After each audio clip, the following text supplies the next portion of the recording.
SASDOவின் பிரதான செய்திகள். முதலில் தலைப்புச் செய்திகள். ஐந்தாந்தர புலமை பரிசில் பரீட்சை மீண்டும் நடத்தப்படுமா?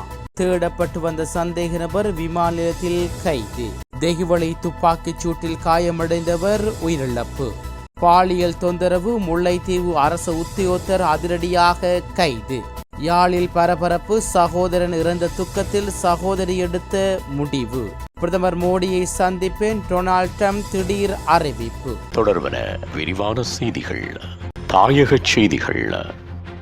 இவ்வருடம் நடைபெற்ற ஐந்தாந்தர புலமை பரீட்சில் பரீட்சை தொடர்பில் பரீட்சை வினாத்தாள் கசிந்துள்ளதாக விசாரணைகளில் தெரிய வந்தால் பரீட்சையை மீண்டும் நடத்துவதற்கான ஏற்பாடுகள் மேற்கொள்ளப்படும் என கல்வி அமைச்சின் செயலாளர் திலகா ஜெயசுந்தர தெரிவித்துள்ளார். ஊடகங்களுக்கு கருத்து தெரிவிக்கும் போதே அவர் இதனை குறிப்பிட்டுள்ளார். ஐந்தாந்தர புலமை பரீட்சில் பரீட்சை கடந்த 15ஆம் தேதி நடைபெற்றது. வினாத்தாள் கசிந்துள்ளதாக தகவல்கள் வெளியானதை அடுத்து பரீட்சைகள் திணைக்களம் விசாரணைகளை நடத்தியது. அந்த முதற்கட்ட விசாரணை அறிக்கையுடன் தற்போது குற்றப்புலனாய்வு பிரிவினர் விசாரணைகளை முன்னெடுத்து வருகின்றனர். அதன்படி விசாரணை முடிவுகளின்படி செயற்படுமாறும் ஜனாதிபதியும் அமைச்சரும் ஆலோசனை வழங்கினார் என்று கூறியுள்ளார். விசாரணைக்காக தேடப்பட்டு வந்த சந்தேக நபர் ஒருவர் துபாயிலிருந்து நாடு திரும்பிய நிலையில் கட்டுநாயக்க விமான நிலைய வளாகத்தில் வைத்து கைது செய்யப்பட்டுள்ளார். பண மோசடியில் ஈடுபட்ட சந்தேக நபரை இவ்வாறு கைது செய்யப்பட்டுள்ளதாக குற்றப்புலனாய்வு திணைக்களம் அறிவித்துள்ளது. தனியார் நிறுவனம் ஒன்றில் விற்பனை பிரதிநிதியாக பணியாற்றி 108 லட்சம் ரூபாய்க்கும் அதிகமான பண மோசடி செய்ததாக சந்தேக நபர் மீது குற்றம் சுமத்தப்பட்டுள்ளது. கைது செய்யப்பட்ட சந்தேக நபர் 32 வயதுடைய கேண்டியைச் சேர்ந்தவர் என்று தெரிவிக்கப்படுகிறது. சம்பவம் தொடர்பான மேலதிக விசாரணைகளை குற்றப்புலனாய்வு திணைக்களம் மேற்கொண்டு வருகின்றது. தெஹிவளை பகுதியில் இடம்பெற்ற துப்பாக்கிச் சூட்டில் காயமடைந்த நபர் ஒருவர் உயிரிழந்துள்ளார். தெஹிவளை போலீஸ் பிரிவுக்குட்பட்ட கடத்தை வீதி களுப்போவில பிரதேசத்தில் நேற்று காலை 6:40 மணியளவில் மோட்டார் சைக்கிளில் வந்த இனம் தெரியாத இருவர் துப்பாக்கிச் சூடை நடத்திவிட்டு தப்பிச் சென்றுள்ளார்கள். இதன்போது வலது தோள்பட்டைக்கு அருகில் 2 துப்பாக்கி கூட்டாக்களுடன் காயமடைந்த களுப்போவில வைத்தியசாலையில் சிகிச்சை பெற்று வந்த நபர் சிகிச்சை பலனின்றி உயிரிழந்துள்ளார். நகரசபை ஊழியருடைய இவ்வாறு பலியாகியுள்ளார். போதைப்பொருள் வியாபாரிகளுக்கு இடையில் ஏற்பட்ட மோதல் பிரதிபலனாக இந்த தாக்குதல் நடத்தப்பட்டதாக தெரிவிக்கப்படுகிறது.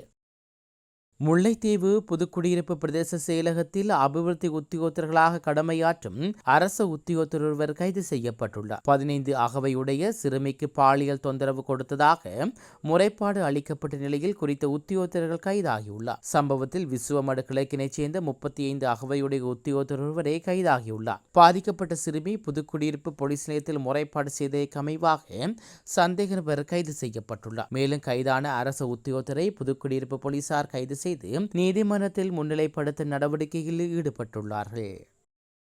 யாழ்ப்பாணத்தில் சகோதரன் உயிரிழந்த சோகத்தில் சகோதரியும் உயிர் மாய்க்க முயன்ற சம்பவம் பரபரப்பை ஏற்படுத்தியுள்ளது. இந்நிலையில் குறித்த பெண் உறவினர்களால் காப்பாற்றப்பட்டு வைத்தியசாலையில் சிகிச்சைகளுக்காக அனுமதிக்கப்பட்டுள்ளார். கொடிகாமம் பகுதியைச் சேர்ந்த இளைஞர் ஒருவர் தவறான முடிவெடுத்து தனது உயிரை மாய்த்துள்ளார். இந்நிலையில் உயிரிழந்த இளைஞரின் சகோதரியான 2 மாத குழந்தையின் தாயாரே விபரீத முடிவெடுத்து உயிர் மாய்க்க முயன்ற நிலையில் உறவினர்களால் காப்பாற்றப்பட்டு சாவகச்சேரி வைத்தியசாலையில் சிகிச்சைக்காக அனுமதிக்கப்பட்டுள்ளதாக தெரிவிக்கப்படுகிறது.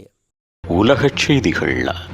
இந்திய பிரதமர் நரேந்திர மோடி தனது அமெரிக்கா பயணத்தின் போது அமெரிக்க முன்னாள் ஜனாதிபதி டொனால்ட் ட்ரம்பை சந்திக்க உள்ளார். இதனை மிச்சிகன் பிளின் பகுதியில் நடந்த தேர்தல் பிரச்சாரத்தின் போது டொனால்ட் ட்ரம்ப் அறிவித்துள்ளதாக வெளிநாட்டு ஊடகங்கள் செய்தி வெளியிட்டுள்ளன. குவாட் உச்சி மாநாடு உள்ளிட்ட பல்வேறு நிகழ்ச்சிகளில் பங்கேற்பதற்காக பிரதமர் மோடி 3 நாட்கள் பயணமாக அமெரிக்கா செல்கிறார்.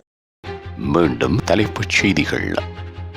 ஐந்தாந்தர புலமை பரிசில் பரீட்சை மீண்டும் நடத்தப்படுமா? தேடப்பட்டு வந்த சந்தேக நபர் விமான நிலையத்தில் கைது. தெஹிவளை துப்பாக்கிச் சூட்டில் காயமடைந்தவர் உயிரிழப்பு. பாலியல் தொந்தரவு, முல்லைத்தீவு அரசு உத்தியோகத்தர் அதிரடியாக கைது. யாழில் பரபரப்பு, சகோதரன் இறந்த துக்கத்தில் சகோதரி எடுத்த முடிவு. பிரதமர் மோடியை சந்திப்பேன், டொனால்ட் ட்ரம்ப் திடீர் அறிவிப்பு.